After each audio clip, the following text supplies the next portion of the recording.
नमस्कार दोस्तों, ओम नमः शिवाय। आज हम आपके लिए सोमवार व्रत कथा लेकर आए हैं। कथा सुनने के बाद आप हमारे चैनल को सब्सक्राइब करें, बेल आइकन को प्रेस करें ताकि हमारी वीडियो की नोटिफिकेशन सबसे पहले आप तक पहुंचे। वीडियो को लाइक और शेयर जरूर करें। श्रावण सोमवार व्रत की कथा के अनुसार अमरपुर नगर में एक धनी व्यापारी रहता था। दूर दूर तक उसका व्यापार फैला हुआ था। नगर में उस व्यापारी का सभी लोग मान सम्मान करते थे। इतना सब कुछ होने पर भी वह व्यापारी अंतर्मन से बहुत दुखी था, क्योंकि उस व्यापारी का कोई पुत्र नहीं था। वह दिन रात उसे एक ही चिंता सताती रहती थी। उसकी मृत्यु के बाद उसके इतने बड़े व्यापार को और धन संपत्ति को कौन संभालेगा। पुत्र पाने की इच्छा से वह व्यापारी प्रति सोमवार भगवान शिव की व्रत पूजा किया करता था। सायकाल को व्यापारी शिव मंदिर में जाकर भगवान शिव के सामने घी का दीपक जलाया करता था। उस व्यापारी की भक्ति देखकर एक दिन पार्वती ने भगवान शिव से कहा, हे प्राणनाथ, यह व्यापारी आपका सच्चा भक्त है। कितने दिनों से यह सोमवार का व्रत और पूजन नियमित कर रहा है। भगवान, आप इन व्यापारी की मनोकामना अवश्य पूर्ण करें। भगवान शिव ने मुस्कुराते हुए कहा, हे पार्वती, इस संसार में सबको अपने कर्म के अनुसार फल की प्राप्ति होती है। प्राणी जैसा कर्म करते हैं उन्हें वैसा ही फल प्राप्त होता है। इसके बावजूद पार्वती जी नहीं मानी। उन्होंने आग्रह करते हुए कहा, नहीं प्राणनाथ, आपको इस व्यापारी की इच्छा पूरी करनी ही पड़ेगी। यह आपका अनंत भगत है। प्रति सोमवार आपका विधिवत व्रत करता है और पूजा अर्चना के बाद आपको भोग लगाकर एक समय भोजन ग्रहण करता है। आपको इसे पुत्र प्राप्ति का वरदान देना ही होगा। पार्वती का इतना आग्रह देखकर भगवान शिव ने कहा, तुम्हारे आग्रह पर मैं इस व्यापारी को पुत्र प्राप्ति का वरदान देता हूँ, लेकिन इसका पुत्र 16 वर्ष से अधिक जीवित नहीं रहेगा। उसी रात भगवान शिव ने सौपन में उस व्यापारी को दर्शन देकर उसे पुत्र प्राप्ति का वरदान दिया और उसके पुत्र के 16 वर्ष तक जीवित रहने की बात। भगवान के वरदान से व्यापारी को खुशी तो हुई, लेकिन पुत्र की अल्पायु की चिंता ने उस खुशी को नष्ट कर दिया। व्यापारी पहले की तरह सोमवार का विधिवत व्रत करता रहा। कुछ महीने पश्चात उसके घर अति सुंदर पुत्र उत्पन्न हुआ। पुत्र जन्म से व्यापारी के घर में खुशियां भर गई। बहुत धूमधाम से पुत्र जन्म का समारोह मनाया गया। व्यापारी को पुत्र जन्म की अधिक खुशी नहीं हुई, क्योंकि उसे पुत्र की अल्पायु के रहस्य का पता था। यह रहस्य घर में किसी को नहीं मालूम था। विद्वान ब्राह्मणों ने उस पुत्र का नाम अमर रखा। जब अमर 12 वर्ष का हुआ तो शिक्षा के लिए उसे वाराणसी भेजने का निश्चय हुआ। व्यापारी ने अमर के मामा दीपचंद को बुलाया और कहा कि अमर को शिक्षा प्राप्त कराने के लिए वाराणसी छोड़ आओ। अमर अपने मामा के साथ शिक्षा प्राप्त करने के लिए चल दिया। रास्ते में जहाँ भी अमर और दीपचंद रात्रि विश्राम के लिए ठहरते, वही यज्ञ करते और ब्राह्मणों को भोजन कराते थे। लंबी यात्रा के बाद अमर और दीपचंद एक नगर में पहुँचे। उस नगर के राजा की कन्या के विवाह की खुशी में पूरे नगर को सजाया गया।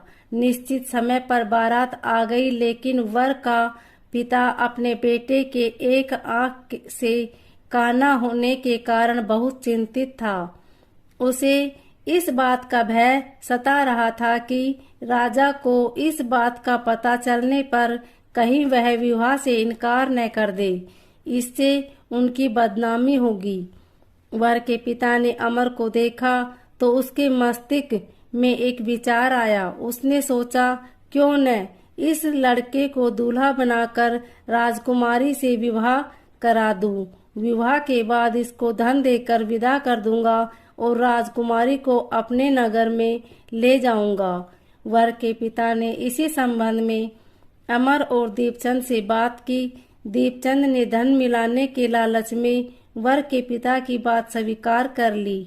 अमर को दूल्हे के वस्त्र पहनाकर राजकुमारी चंद्रिका से विवाह कर दिया गया। राजा ने बहुत सा धन देकर राजकुमारी को विदा किया। अमर जब लौट रहा था तो सच नहीं छिपा सका और उसने राजकुमारी की ओढ़नी पर लिख दिया, राजकुमारी चंद्रिका, तुम्हारा विवाह तो मेरे साथ हुआ था। मैं तो वाराणसी में शिक्षा प्राप्त करने जा रहा हूँ। अब तुम्हें जिस नवयुवक की पत्नी बनना पड़ेगा वह कान्हा है।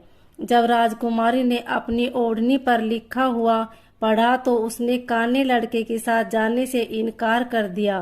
राजा ने सब बातें जानकर राजकुमारी को महल में रख लिया। उधर अमर अपने मामा दीपचंद के साथ वाराणसी पहुंच गया। अमर ने गुरुकुल में पढ़ना शुरू कर दिया। जब अमर की आयु 16 वर्ष पूरी हुई तो उसने एक यज्ञ किया। यज्ञ की समाप्ति पर ब्राह्मणों को भोजन कराया और खूब अन्न वस्त्र दान किए। रात में अमर अपने शयन कक्ष में सो गया। शिव के वरदान के अनुसार शयन अवस्था में ही पखेरु उड़ गए। सूर्योदय पर मामा अमर को मृत देखकर रोने पीटने लगा। आसपास के लोग भी एकत्र होकर दुख प्रकट करने लगे। मामा के रोने विलाप करने के स्वर समीप से गुजरते हुए भगवान शिव और माता पार्वती ने भी सुने। पार्वती जी ने भगवान से कहा, प्राणनाथ, मुझसे इसके रोने के स्वर सहन नहीं हो रहे। आप इस व्यक्ति के कष्ट अवश्य दूर करें। भगवान शिव ने पार्वती जी के साथ अदृश्य रूप में समीप जाकर अमर को देखा तो पार्वती जी से बोले, पार्वती, यह तो उसी व्यापारी का पुत्र है। मैंने इसे 16 वर्ष की आयु का वरदान दिया था। इसकी आयु तो पूरी हो गई। पार्वती जी ने फिर भगवान शिव से निवेदन किया कि हे प्राणनाथ, आप इस लड़के को जीवित करें, नहीं तो इसके माता पिता पुत्र की मृत्यु के कारण रो रो कर अपने प्राण त्याग देंगे। इस लड़के का पिता तो आपका परम भक्त है। वर्षों से सोमवार का व्रत करते हुए आपको भोग लगा रहा है। पार्वती के आग्रह करने पर भगवान शिव ने उस लड़के को जीवित होने का वरदान दिया और कुछ ही पल में वह जीवित होकर उठ बैठा।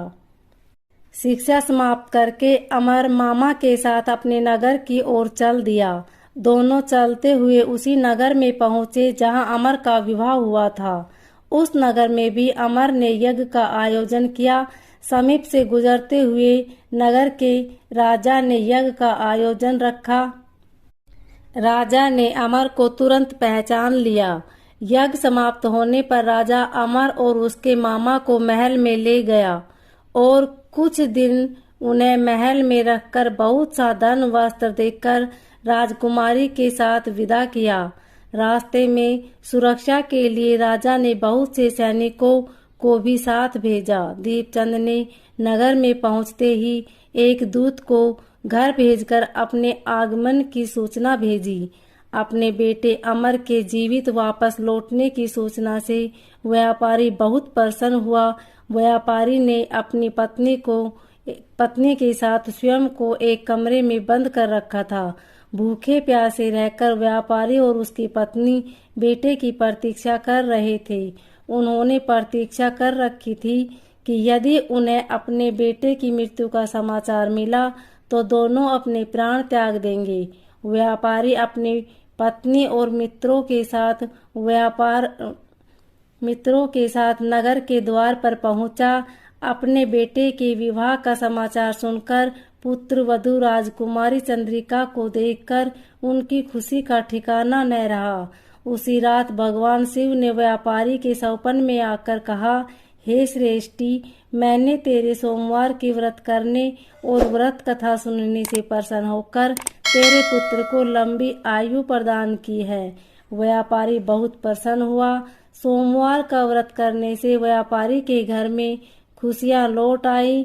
शास्त्रों में लिखा है कि जो स्त्री पुरुष सोमवार का विधिवत व्रत करते हैं और व्रत कथा सुनते हैं, उनकी सभी इच्छाएं पूरी होती है।